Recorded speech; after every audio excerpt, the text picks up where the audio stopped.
Hello, I'm going to narrate to you a real-life story that happened at a school.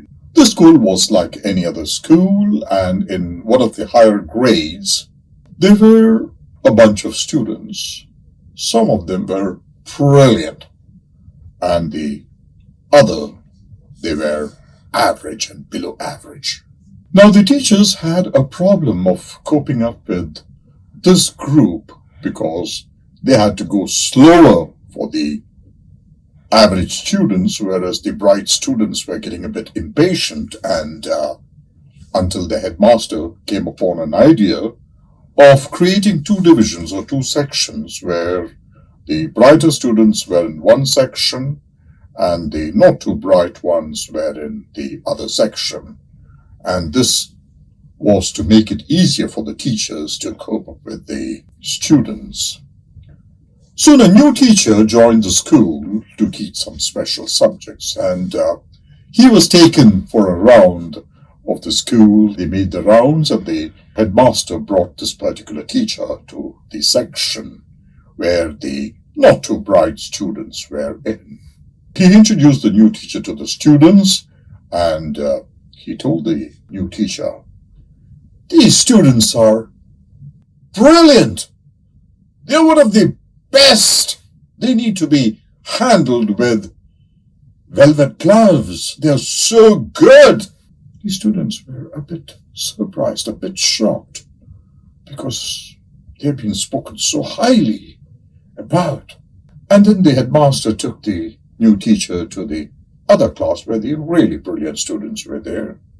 And he introduced the new teacher, and he told the teacher, "These guys are absolutely the dullest in our whole school.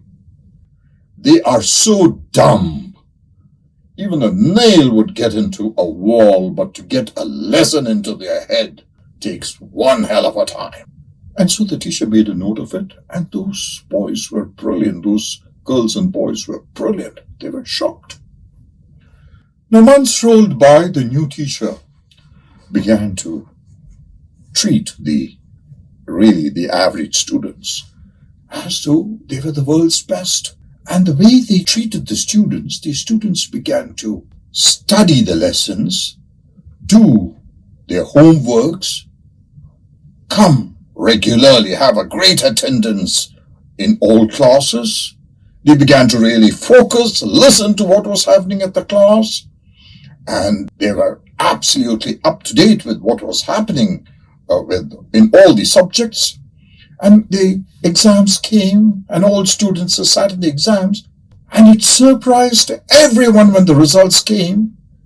Those students who were considered average did brilliantly, and those students who were really intelligent, really brilliant, their performance began to go down. Now, while the teachers were happy that students who were so dumb, below average or average, they perked up so well, the really good students, their performance went down. So this was a matter of great concern, because some of the star students, their performance had gone down. So they sat there, headmaster called for a meeting, and the teacher said, "What do we do now?"